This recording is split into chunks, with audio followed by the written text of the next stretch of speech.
stranger to the dark. Hide away, they say, 'cause we don't want your broken parts.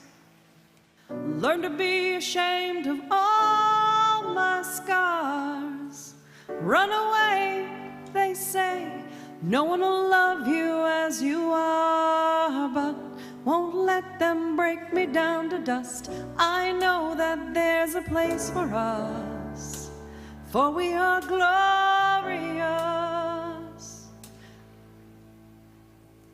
When the sharpest words want to cut me down, gonna send a flood, gonna drown them out. I am brave, I am bruised, I am who I'm meant to be. This is me, look out, 'cause here I come.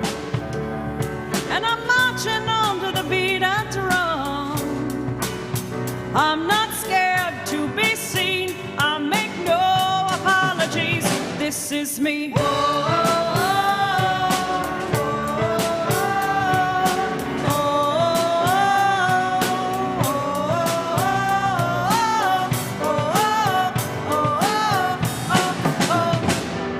Another round of bullets hits my skin. Well, fire away, 'cause today I won't let that shame sink in. We are bursting through the barricades and reaching for the sun. We are warriors, that's what we've become. I won't let them break me down to dust. I know that there's a place for us, for we are glorious. Sharpest words wanna cut me down. Gonna send a flood, gonna drown them out. I am brave, I am bruised, I am who I'm meant to be. This is me, look out, 'cause here I come. And I'm marching on to the beat I drum. I'm not scared to be seen, I make no apologies. This is me.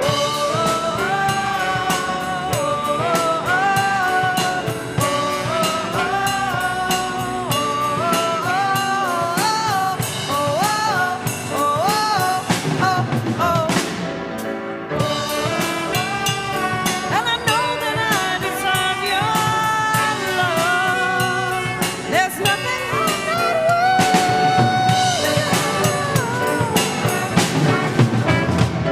worth. When the sharpest words wanna cut me down, I'm gonna send a flood and drown them out. This is brave, this is bruised, this is who I'm meant to be. This is me.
Truth is, as Unitarian Universalists, we believe, I want you to hear that part.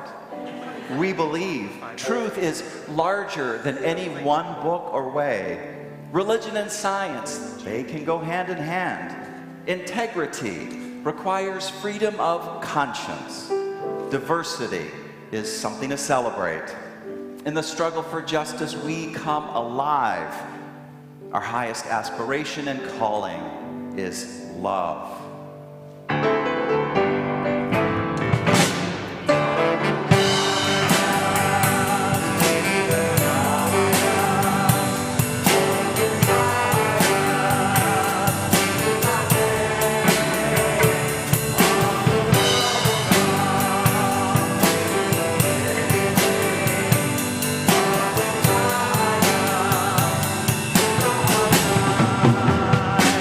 Whoever you are, whomever you love, whatever path you are on, you are welcome here.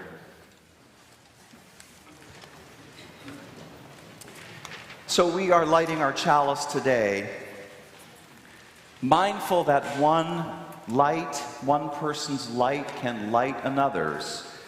Your light can light mine, mine can light yours. And we are especially grateful for the bright lights of Rosalind Carter and Sandra Day O'Connor, who recently died. We are grateful for their example and for their light.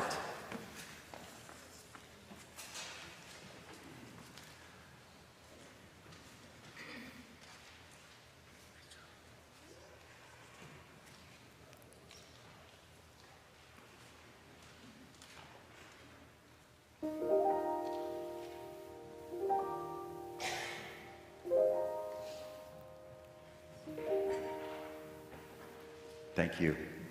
Well, hey, how the heck are you? You guys look great. You look great. It's the best place to be in a Sunday morning now. West Shore, right here in Cleveland.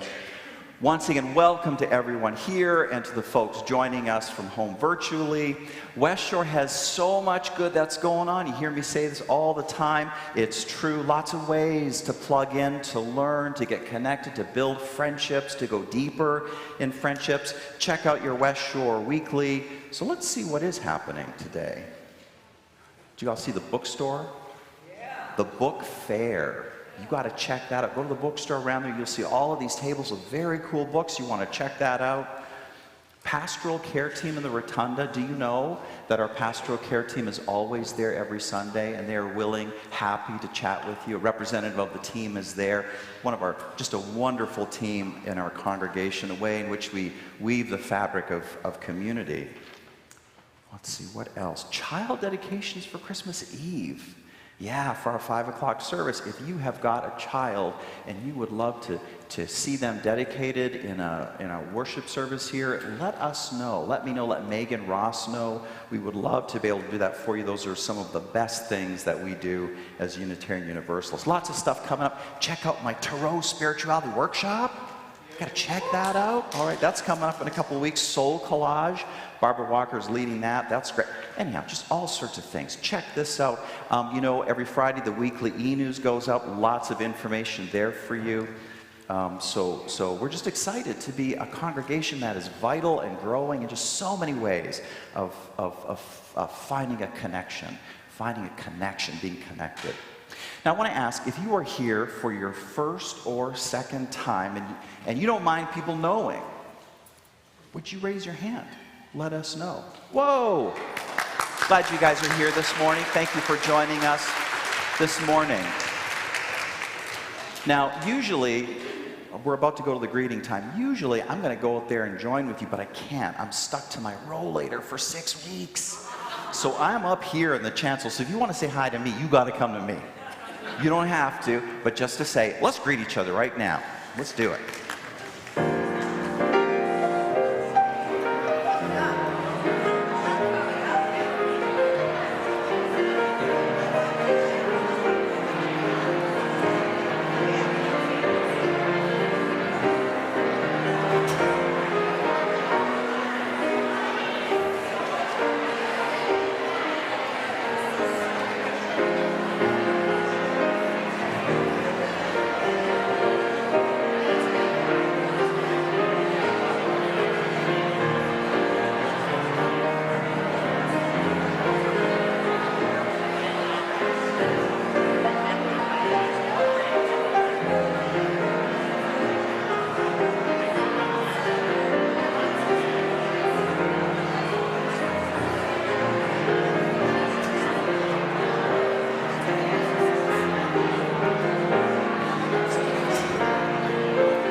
Now, you may have noticed that recently there's been an increase in congregational conversations about how things are going at West Shore.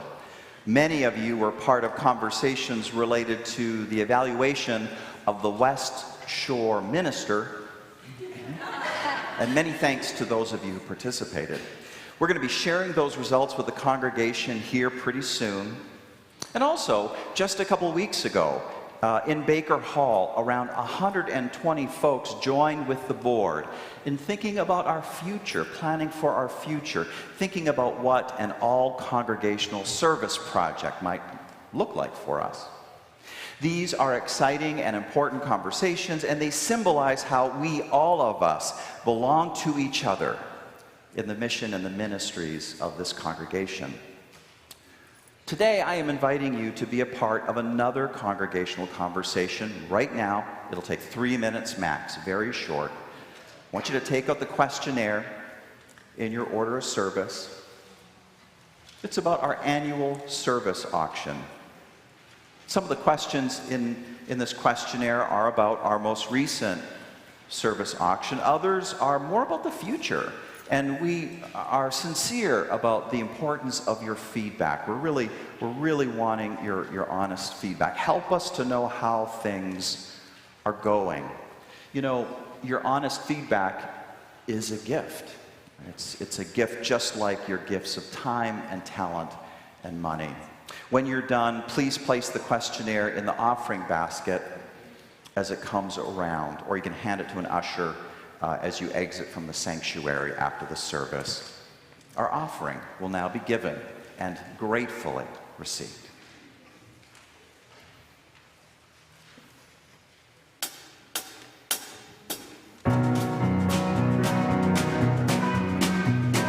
Two trees in the forest, one was crooked, one was straight.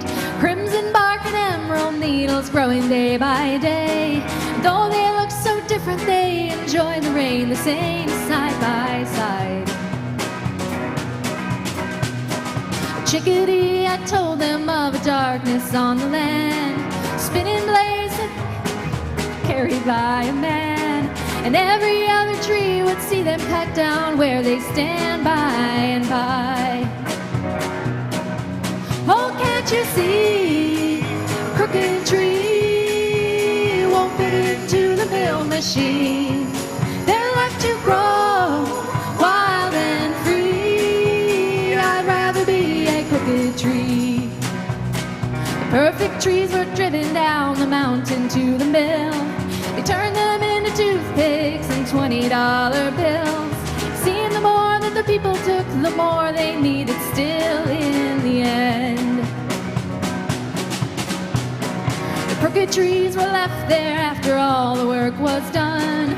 Now they go for weeks and never witness anyone, with no one there to tell them if they're growing right or wrong but the whispering wind.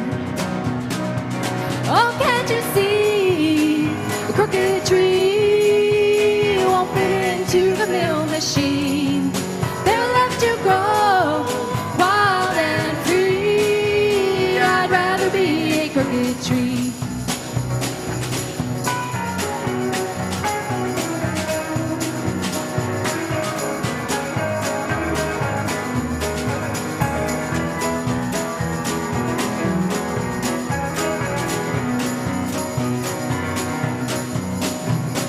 People say I'm different and my way of life seems strange. I took the road less traveled, twists and turns along the way. But like the crooked tree, I'm growing stronger day by day as the clouds roll by. A river never wonders why it flows around the bend. A mountain doesn't question how it rose up from the land. So who am I to wish I wasn't just the way I am? Oh, who am I? Oh, can't you see? A crooked tree won't fit into the mill machine. They're left to grow wild and free. Oh, I'd rather be a crooked tree. A crooked tree won't fit into the mill machine. They're left to grow wild and free.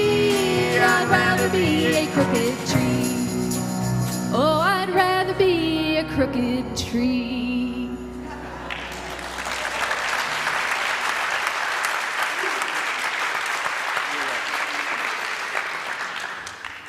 Pretty hard act to follow. The reading today comes from a book entitled All About Love, written by Bell Hooks. Self-acceptance is hard for many of us. There is a voice that is constantly judging, first ourselves and then others. That voice enjoys the indulgence of endless negative critique because we have learned to believe negativity is more realistic. It appears more real than any positive voice. Once we begin to replace negative thinking with positive thinking, it becomes utterly clear that, far from being realistic, negative thinking is absolutely disabling. When we are positive, we accept and affirm ourselves. We are able also to accept and affirm others. The more we accept ourselves, the better prepared we are to take responsibility in all areas of our lives.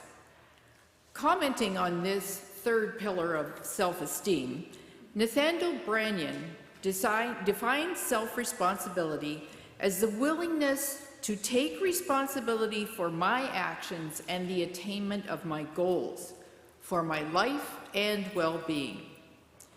Taking responsibility does not mean that we deny the reality of institutionalized injustice. For example, racism, sexism, and homophobia all create barriers and concrete incidents of discrimination.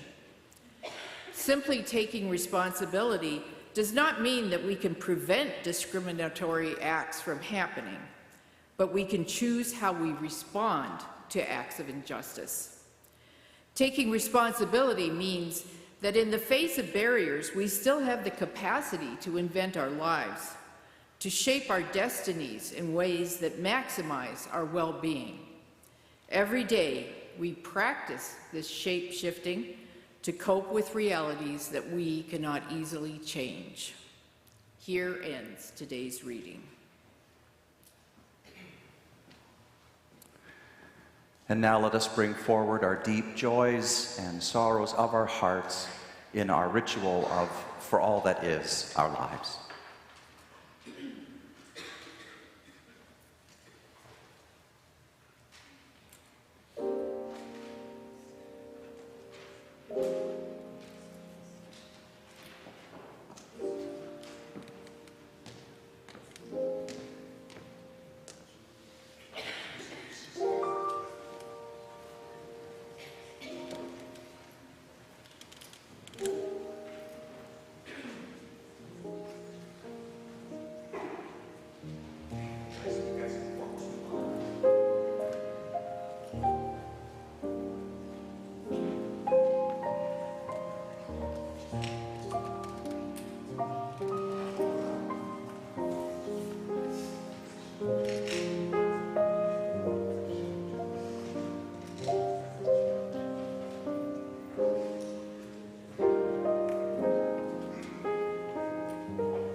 You know, I've heard some people tell me that they come to church to cry.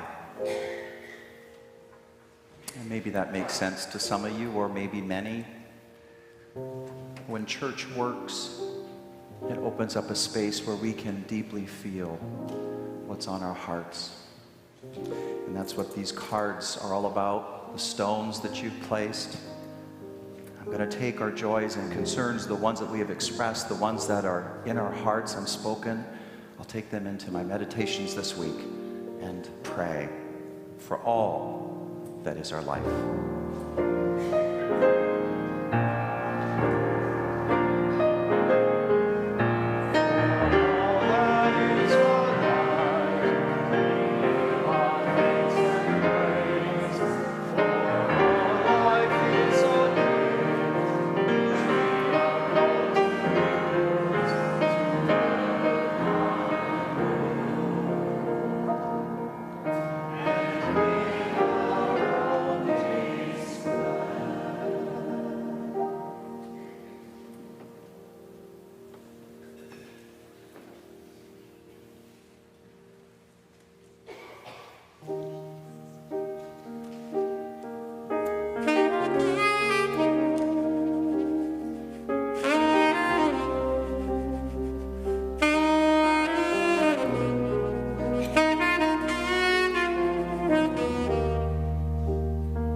Every day is so wonderful, then suddenly it's hard to breathe.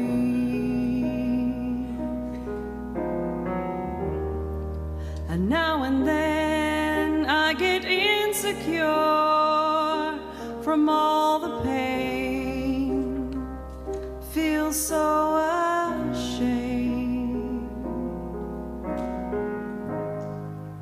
I am beautiful, no matter what they say. Words can't bring me down, oh no. I am beautiful in every single way. Words can't bring me down.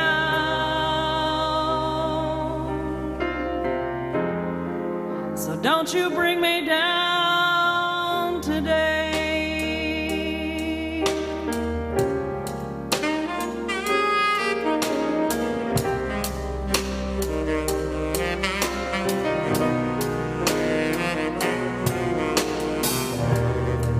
To all your friends, you're delirious. You're so consumed with all your doom, trying hard to fill the emptiness. The piece is gone, left the puzzle undone. Ain't that the way it is? You are beautiful, no matter what they say. Words can't bring you down. No, no, no, no. 'Cause you are beautiful in every single way. Words can't bring you down. No, no, no, no. Can't bring you down today. No matter what we do, no matter what we say.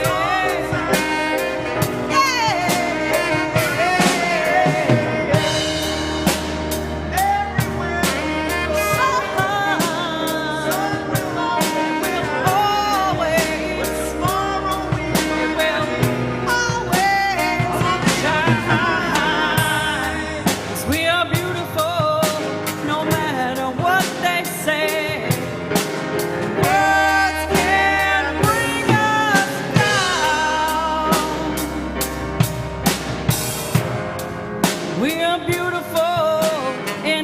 every single way. Words can't bring us down. Oh, no, no, no. You can't bring me down today.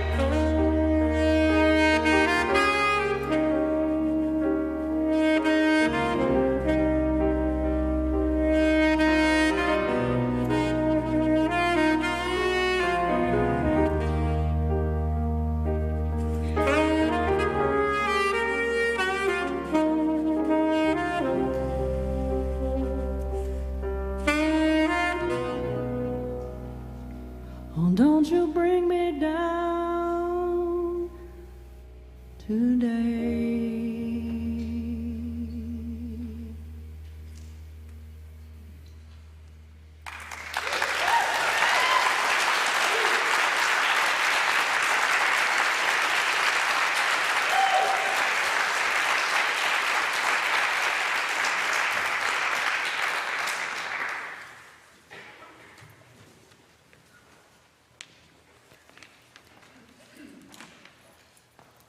So here is Bell Hooks. She's the author of All About Love, the book we are exploring in this year's year-long sermon series. Do you see her?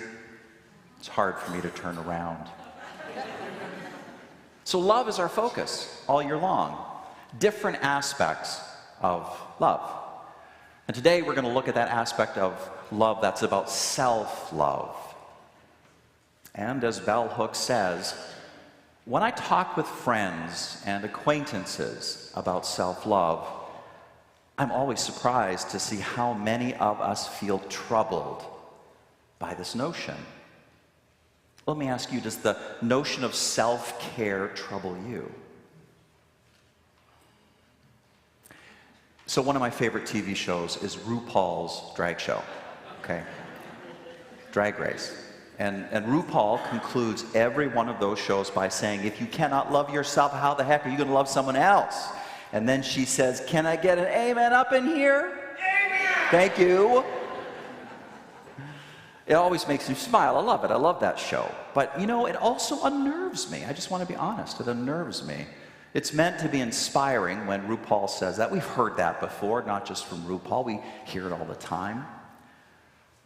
But it can just be a reminder that I can do this self-love thing in a fumbling way.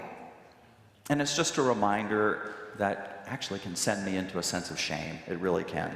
How is it that this very basic action of self-care can be so hard to understand and so hard to practice? I mean, can you relate? Yes.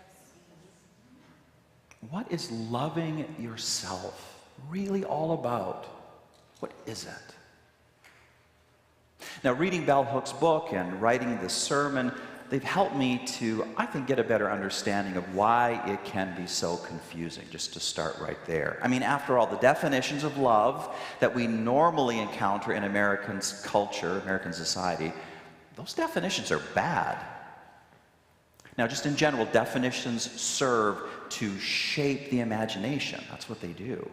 They shape the imagination, and of course what that leads to is they determine how we see the world and what we see in the world. Bad definitions send us off on wild goose chases to seek for things that really don't exist. And they also prevent us from noticing the stuff that does exist and might be waving frantically right in front of our noses, but we can't see it because our imagination doesn't let us. I want you to take one of these bad definitions about love. That love is feelings of tender, passionate, even sexual affection. Right? How many of you have encountered that definition of love? Come on. And the rest of you are lying, seriously. Or your shoulders are like, or you're tired. I don't know. You're lifting weights. I don't know what's happening. This is the very popular definition of love as romance. And if this is the definition at play, well, when talk about self-love comes up, intellectual and emotional gears probably seize up. They probably do. Loving myself means having a romantic affection for myself, but how is that going to happen? I mean, it happens for other people, not for myself.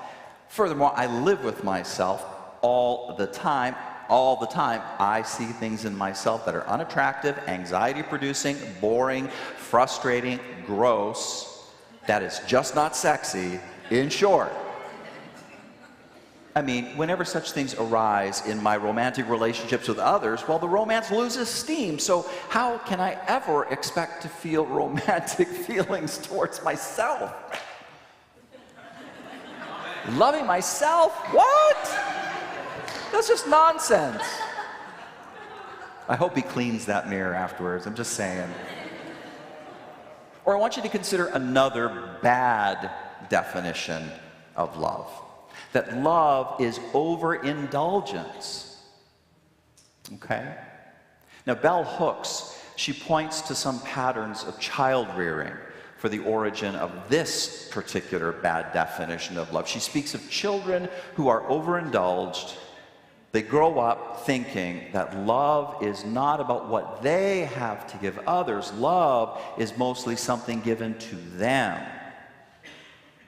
So, if this is the definition of love at play, then when talk of self-love comes up, the response is typically, so you're saying that I ought to be more selfish?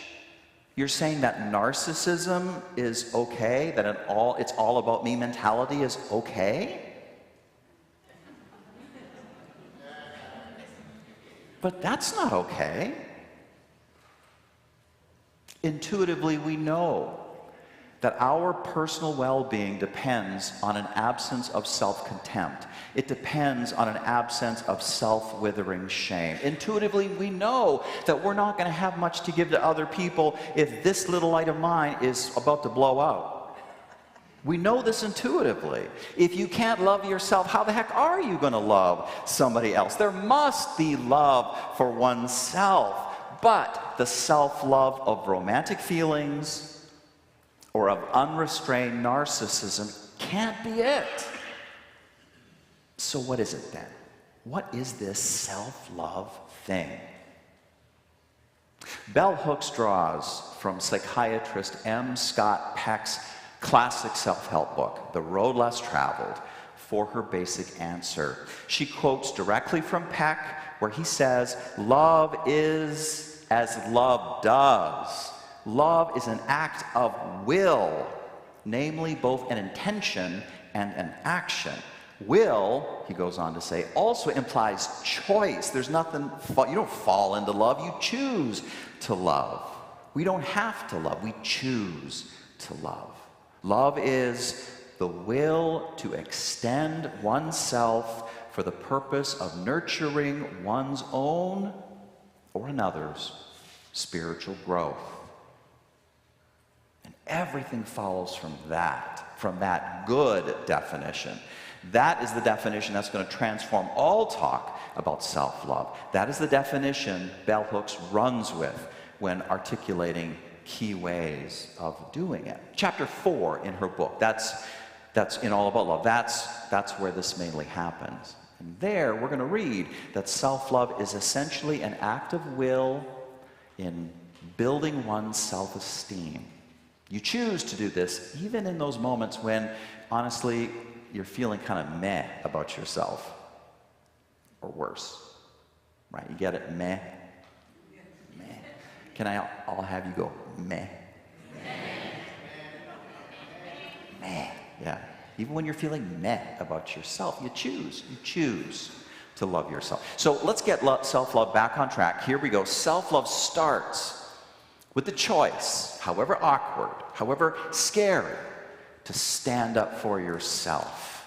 To stand up for yourself. Since many of us, says Bell Hooks, were shamed in childhood, either in our families of origin or in our school settings or both, a learned pattern of going along with the program and not making a fuss is the course of action we most frequently choose as a way to avoid conflict. Can any of you relate to that?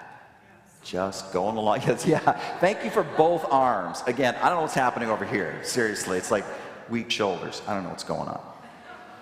Now, I want to say that right now, I am standing up for myself, so to speak, by sitting down, right? Come on, guys, follow along. Here we go, here we go. You know, the voice in my head is telling me that preachers, when they preach, they got to stand up. I've been doing this for 20 years. I have never been seated before while I was preaching. So let me tell you, this feels really weird. But, you know, here's where I am. I just had, you know, this is day 19, post-op of like hip resurfacing, right? So this is just where I am. So I am sitting to stand up for myself. Okay, that's what I'm doing. I am daring to disrupt the old anything but make a fuss survival strategy. I gotta tell you, I was tempted to try to just like stand up here and grit my teeth and bear it, but it's bad. It's bad. So standing up for yourself, that's self-love. That's where it starts. You know, last year when I was leading my mandala meditation class here at West Shore, I had an opportunity to go deeper into the self-minimizing strategy that I'm talking about, the self-minimizing survival strategy. The class's focus had been on mindfulness meditation and the teachings of Pema Chodron. How many of you know Pema Chodron? Great, right? Who likes to say that the essence of meditation is training to stay with ourselves, no matter what is happening, without putting labels of good and bad on it, right and wrong, pure and impure, without putting any labels on top of our experience. She says the willingness to sit there for 10 minutes or half an hour or an hour or however long you sit there in meditation. This is a compassionate gesture of developing loyalty to oneself, steadfastness to ourselves. It is, she says, the ability to become awake to our lives, to every single moment, just as it is. And then she says, and boy, do we have a lot of resistance to just being here. How many of you can relate to this through your own meditation efforts, fumbling or otherwise? Yeah. These were the Pema Chodron teachings that we were collectively absorbing in my mandala meditation class. And after one of these classes, I found myself wondering about this incredible resistance there is to just being here, just paying attention to what arises without putting labels on it, which is at the same time a terrible lack of loyalty to oneself.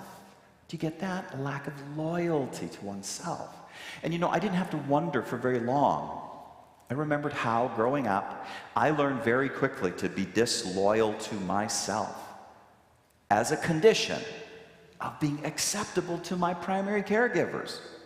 I had to lose loyalty to myself to be able to be acceptable to my primary care. I learned I must not pay attention to my full experience because I may think things or feel things that lead me to cause a scene or shatter the peace or make me an inconvenience. I learned that I must not pay attention to my full experience because I may think things or feel things that lead to the intolerable conclusion that these people who are supposed to love me are abusers.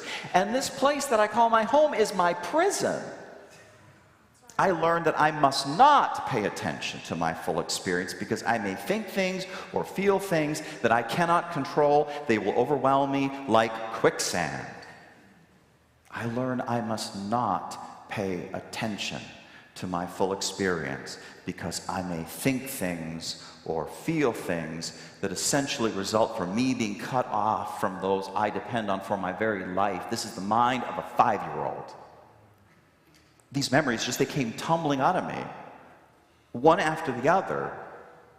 Meditation, which is the choice to redevelop loyalty to oneself, it turns out to be nothing simple at all. To risk paying attention, finally, for once, scares the death out of the part of us that somehow is still a child and is still experiencing the traumas of the past as if they were on an infinite loop and never-endingly present tense.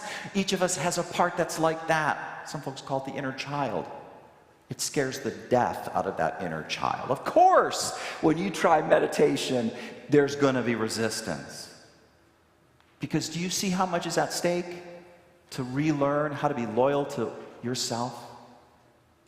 The wounds go deep, but self-love is the courageous choice to try to relearn how to pay attention to your experience, to honor it, and to just stop the old survival strategy of gaslighting one's own self. Amen. Look.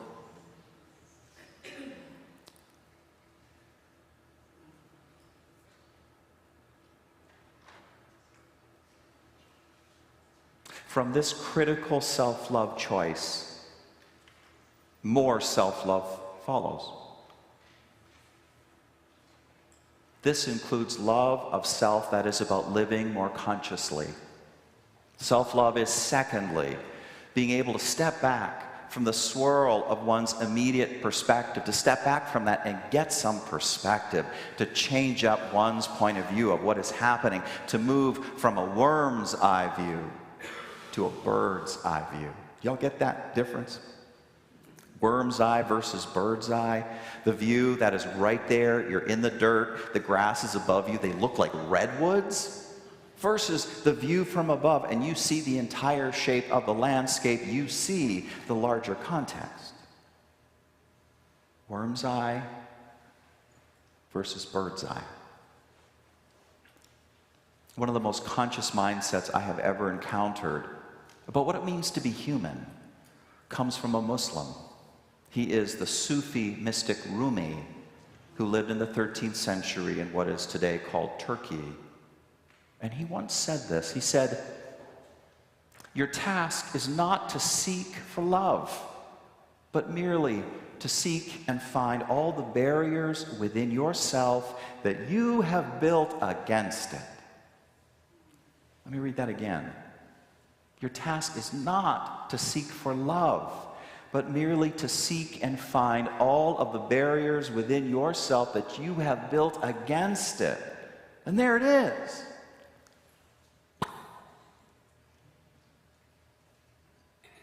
But where do these internal barriers come from?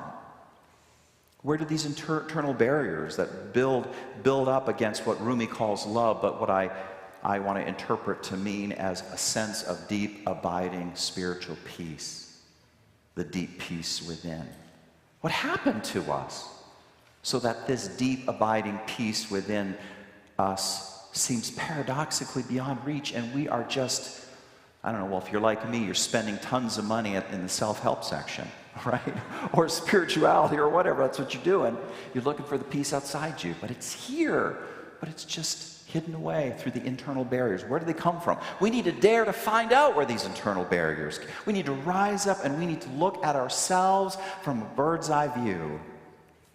So I want you to consider how you and I were born into a social world that ruthlessly sorts us according to whichever identities are ours, based on a value agenda that is the world's own.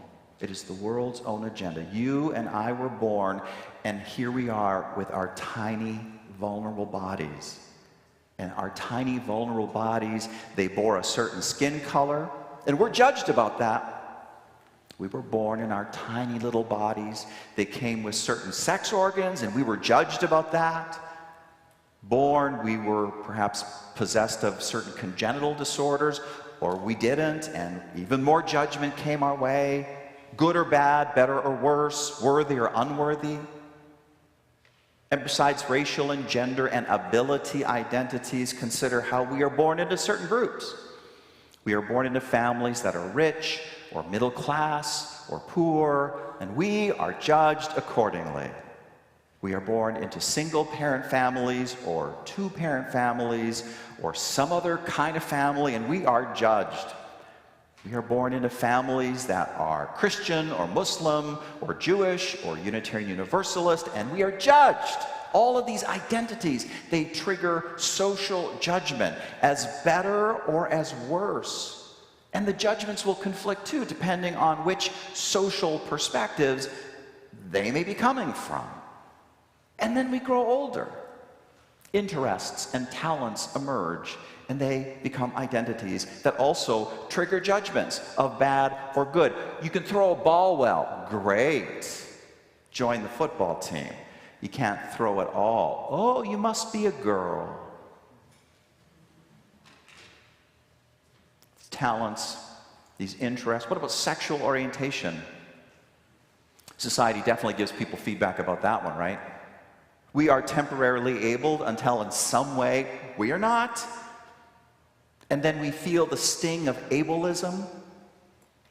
Our bodies grow into their adult shapes, and we are revealed as tall or short, as skinny or middling or fat, as beautiful or ugly, and every identity word I am using here just oozes with judgmentalism, good or bad, better or worse, worthy or unworthy. Judgmentalism, this is what I'm saying, is a fundamental condition of being human.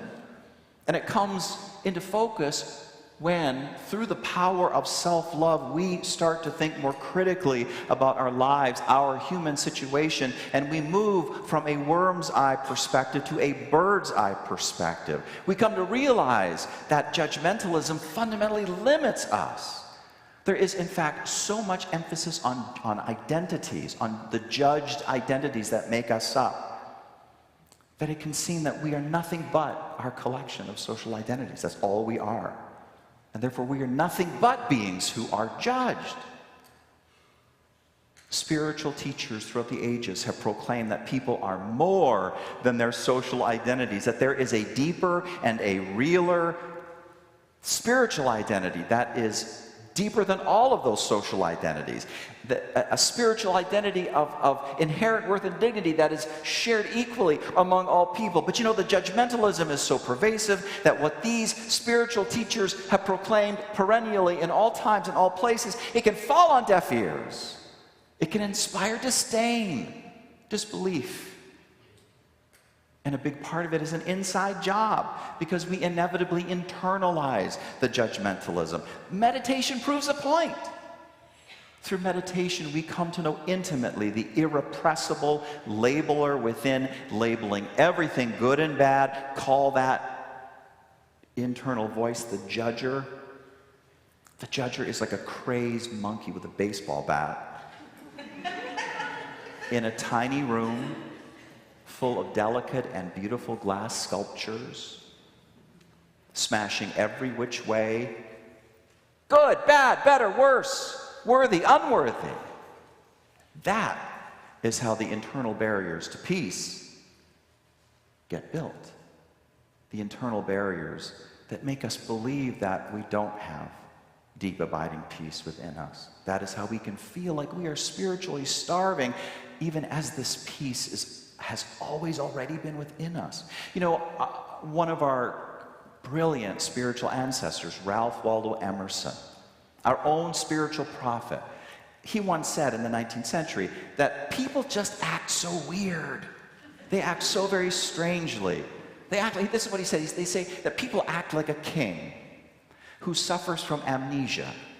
And they think that in order to gain territories, they've got to buy them up. They've got to buy up those territories inch by inch. But the king is king. The king owns everything. The king don't got to buy nothing. It's already his. You are the king. It is insane for you to think that you've got to buy anything. People are crazy like this, said Ralph Waldo Emerson. People have fallen under the spell of amnesia. They have forgotten who they are. And it is because of judgmentalism. But love for self calls us to rise up, to achieve the bird's eye view, face the whole truth, which in turn will pave the way to compassion. It paves the way to honoring the real hero's journey that each of us is on. I know you've heard that phrase before, but let me tell you, we are each on that journey in earnest. There is nothing touchy-feely about that. It is all grit. It is all blood. It is all sweat and tears. You and I are on that hero's journey. But we are trying to seek a better way to live, a saner way to live. And so from here, the path of self-love moves into taking responsibility for the next chapters of one's life. Given all of the judgmentalism, given all of the cards that we have been dealt for whatever reason, the best we can do is to play the strongest hand possible.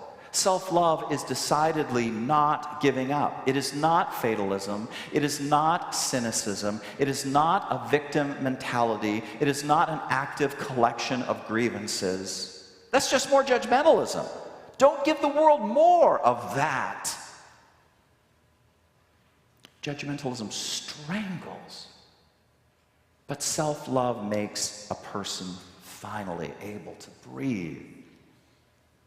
Taking responsibility, says Bell Hooks, means that in the face of barriers, we still have the capacity to invent our lives, to shape our destinies in a way that will maximize our well-being. Every day, she says, Bell Hooks says, who as a part of her collection of identities is a black woman, she says, every day, through self-responsibility, we practice shape-shifting to cope with realities we cannot easily change. Love is as love does. Okay? Love is an act of will, even if you're feeling meh or worse. There just gets to be a point in life when you say, enough. I can't live like this anymore. I need to stand up for myself, even if it means sitting down. There just gets to be a point in life when the worm's eye view isn't going to cut it anymore. You got to fly up, and you have to see your world from a bird's eye view. There gets to be a point in life when it is not enough anymore to be caught up in all of the judgmentalism, but you've got to find a way in your life to be creative and positive despite all. You must take responsibility for the cards you have been dealt. You must accept the hand of cards you've been dealt. Play them as best as you know how. There gets to be a point in everyone's life. And at that point, that is when we come to know what self-love really is. None of this love as self-romance, love as narcissism crap, that's not what we're talking about. Self-love breaks down the judgmental barriers that have been built inside ourselves, walling ourselves off from the great peace that is always already within us. Through self-love, yes, we will be better able to love others, but also through self-love, we will know that great peace that is our spiritual birthright. Our spiritual birthright.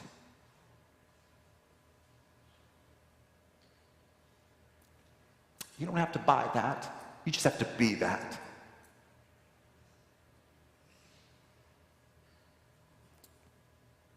Amen.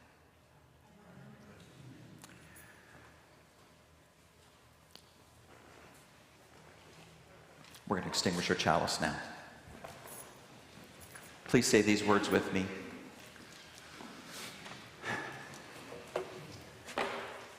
We extinguish this flame, but not the light of truth, the warmth of community, or the fire of commitment. These we carry within us until we meet again.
So as you go from this place,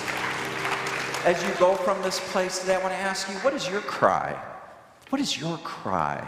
What does that say? What is it saying for you? Plug into what your cry is. Because when we're talking about self-love, we're talking about building a new way. But it's got to start from that cry. Is your cry more peace and freedom? Is your cry more compassion? What's your cry for yourself? For yourself and your wellness? What's your cry for your world? Let that be the start of your self-love new way that I hope you start building. If you're not already on that path, you start building it today, this week, this month, for the rest of your life. Be well. Thank you for being here today.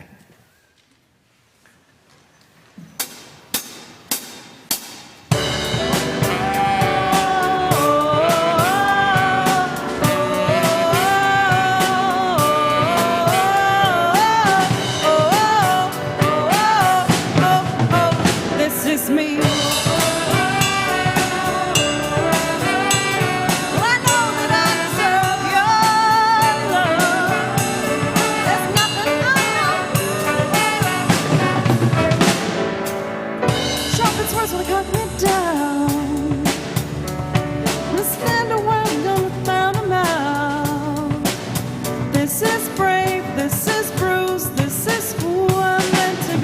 This is me.